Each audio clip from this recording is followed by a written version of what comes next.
आपल्यासोबत आहेत टाळगाव चिखलीतले कुणाल महाराज जाधव. त्यांच्याकडून आपण टाळगाव चिखलीचा काय इतिहास आहे ते जाणून घेऊयात. रामकृष्ण हरी.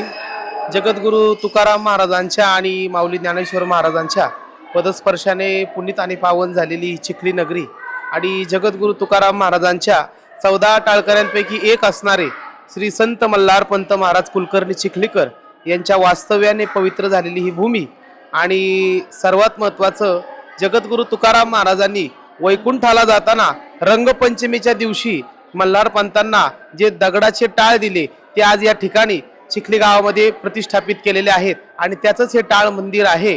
आणि असा बहुतांश खूप मोठा असा इतिहास या चिखली गावाला लाभलेला आहे. जवळजवळ तुकाराम महाराजांची ही पालखी सोहळा आपला दरवर्षीच होत असतो मोठ्या उत्साहामध्ये, पण जवळजवळ 17-18 वर्षानंतर जी परंपरा तपोनिधी नारायण महाराजांनी चालू केली होती की तुकाराम महाराजांच्या पादुका घेऊन ते आळंदीला जायचे आणि आळंदीवरून ज्ञानोबरायाचं प्रस्थान करून पंढरपूरला जात होते.